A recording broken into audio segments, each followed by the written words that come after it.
Hello, good morning to everyone.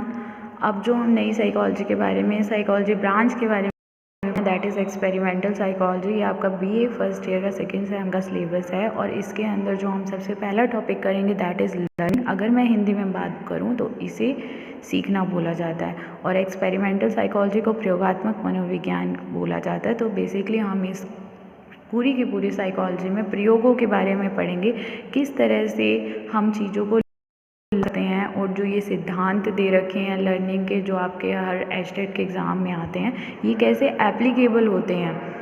Fine.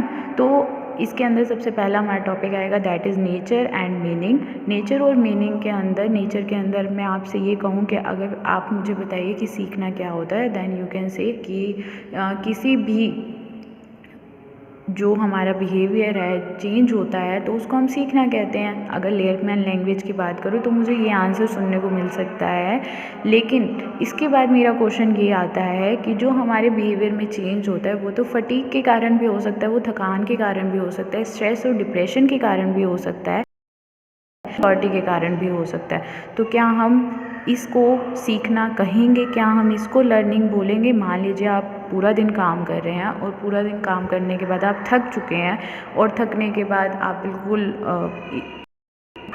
अनकेयरलेस हो चुके हैं कि क्या हो रहा है क्या नहीं हो रहा, यू डोंट केयर। क्या मैं इसको लर्निंग बोल सकती हूँ? नहीं, हम इसको लर्निंग नहीं बोल सकते। तो एग्जैक्टली में लर्निंग की डेफिनेशन क्या होगी? इसका मीनिंग होता है a relative change in behaviour. एक जो स्थायी परिवर्तन आता है हमारे बिहेवियर में, जो परमानेंट चेंज आता है, उसको हम बोलते हैं सीखना। और ये कैसे आता है? ये हमारे पास्ट के अनुभवों से जो के हैं, प्रैक्टिसेस से आता है, जो कि हमें किसी भी एनवायरनमेंट में खुद को एडजस्ट करने के लिए हेल्प करती हैं। इसके बाद आपको अपने 14 क्वेश्चन में 14 मार्क्स के क्वेश्चन के लिए इसकी डेफिनेशंस, इसकी थ्योरीज और इसके लाज के बारे में लिखना होगा। डेफिनेशन के अंदर जैसे हमने पहले भी करते हैं कि अकॉर्डिंग टू सर्टेन एटॉल लिखा है आज मैंने यहाँ पर। एटॉल का यहाँ पर मतलब होता है जब इसको एक से ज़्यादा ऑथर्स ने दे रखा है तो हम यहाँ पे एटॉल वर्ड यूज़ कर देते हैं। ये एक ऐसी प्रक्रिया है, लर्निंग इज़ दैट प्रोसेस जो हमें अनुभवों और हमारे एक्सपीरियंसेस से मिलती है। फाइन। इसी तरह से मॉर्गन और एटॉल ने दिया। मॉर्गन ने क्या कहा? मॉर्गन ने कहा it is a relative stable change in behaviour. इसी तरह से इसके बाद हमें कुछ थ्योरीज़ के बारे में पढ़ना है कि लर्निंग की बेसिकली कौन है। तो सबसे पहले थ्योरी मैं बताऊंगी आज आपको थॉर्नडाइक के नाम से भी आ सकती है, या फिर ये आपके एग्ज़ाम में एरर एंड ट्रायल या एरर थ्योरी के नाम से भी आ सकते हैं, और कनेक्शनिज़म थ्योरी के नाम से भी आ सकते हैं। कनेक्शनिज़म को हिंदी में संबंधवाद बोला जाता है, ट्रायल एंड एरर को प्रयास एवं भूल का सिद्धांत बोला जाता है। तो यहाँ पे आपको कंफ्यूज नहीं होना कि थॉर्नडाइक ने कनेक्शनिज़म थ्योरी किसने दी थी, हम यहाँ पर लिख सकते हैं। अब यहाँ पर ट्रायल एंड एरर का मतलब क्या है? इनका ये मानना था कि जब हम लर्न कर रहे होते हैं, जितना ज़्यादा हम प्रयास करते रहेंगे उतनी ज़्यादा जो हमारी भूलें हैं वो कम होती जाएंगी, हमारी जो एरर्स हैं वो कम होती जाएंगी। और कनेक्शनिज़म क्यों बोला? कनेक्शनिज़म इसलिए बोला क्योंकि ये किसी भी स्टिमुलस और रिस्पॉन्स की आपस का जो कनेक्शन होता है उसको बताता है हमें। दैट्स वाई हमने इसको कनेक्शनिज़म थ्योरी भी बोला है। अब इसके बाद ये कहते हैं कि स्टिमुलस क्या होता है? स्टिमुलस वो होता है जिसके प्रति आप अपने एनवायरनमेंट में जिसके लिए भी कोई भी तरह का रिस्पॉन्स देते हो। अपनी मदर के लिए अगर मदर ने जब आपको आवाज़ लगाई, आपने जवाब दिया, that is for your stimulus.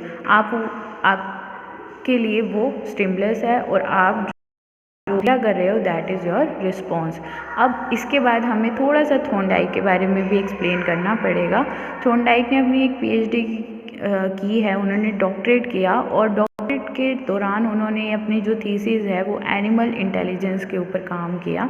उनकी थीसिस का ये नाम था, ये भी पूछा जाता है एग्ज़ाम में, तो आपको ये लर्न रखना है, एनिमल थीसिस। और इनका जो वर्क है वो एनिमल्स के ऊपर था, और इन्होंने सभी तरह के एनिमल्स पे काम किया, कैट, डॉग, पिजन और मंकी। लेकिन जो सबसे ज़्यादा फेमस हुआ दैट वाज कैट एक्सपेरिमेंट। अब यहाँ पे मैंने एक्सपेरिमेंट को वेरी इंपॉर्टेंट इसलिए लिखा है क्यों, जब आप 14 मार्क्स का क्वेश्चन लिख रहे हैं तो आपको अपनी थ्योरी में इस एक्सपेरिमेंट को ज़रूर एक्सप्लेन करना है। इस एक्सपेरिमेंट में क्या किया गया, एक पज़ल बॉक्स लिया गया और इस पज़ल बॉक्स के अंदर भूखी बिल्ली को बंद कर दिया गया।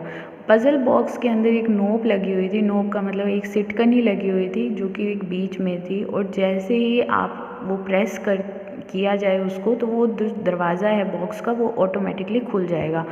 बिल्ली भूखी थी लेकिन उसको नहीं पता था कि नोब लगी हुई है, तो वो एक इस तरह का वहाँ पे बिहेवियर कर रही थी जो कि अनकंट्रोलेबल था, क्योंकि उसको भूख लगी हुई थी, इसीलिए वो इस तरह का बिहेवियर कर रही थी कि बार बार जंप करना, नोचना, खोलने की कोशिश करना।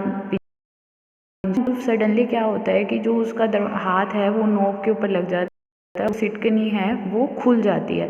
जैसे ही वो खुलती है दरवाज़ा ओपन हो जाता है और वो अपना खाना खा लेती है। अब इसी तरह से दोबारा से फिर से एक्सपेरिमेंट किया गया।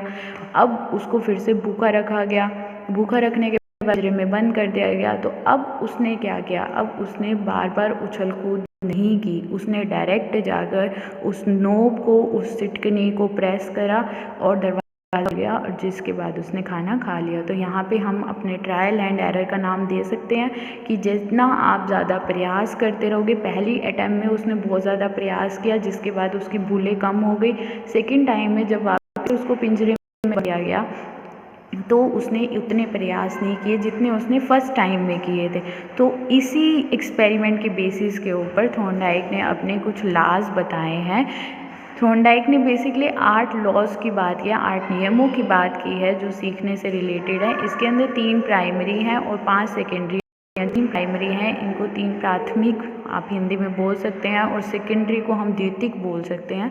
जो 3 प्राइमरी हैं ये बहुत ही ज़्यादा इम्पोर्टेंट है। सबसे पहले इन्होंने बात की लॉ ऑफ रेडीनेस की, लॉ ऑफ इफ़ेक्ट की, लॉ, और इसकी जो सीक्वेंस है उसको नहीं बिगाड़ना। और ये बहुत बार कॉम्पिटिटिव एग्ज़ाम्स में आता भी है क्वेश्चन कि प्राइमरी लॉज कौन से थे और सेकेंडरी कौन से थे, तो ये हमें याद रखना है। लॉ ऑफ रेडीनेस का मतलब है कि आप जब भी किसी कार्य को कर रहे हो, अब तुम कहोगे कि मैम इसमें लर्निंग क्या मतलब है, हम लर्न कैसे कर रहे हैं चीज़ों को, तो जब तक आप मेंटली नहीं होगी किसी चीज़ को करने के लिए, तब तक रेडी नहीं होगे, तब तक हम किसी भी कार्य को नहीं सीख सकते। उसके बाद आता है लॉ ऑफ प्रैक्टिस। जब हम चीज़ों का बार बार प्रयास करते रहते हैं, जब हम चीज़ों को बार बार करके देखते रहते हैं, तो हम उन चीज़ों को सीख जाते हैं। और सीखना किसके अंदर आ जाएगा, इफ़ेक्ट का, उसका प्रभाव क्या होगा।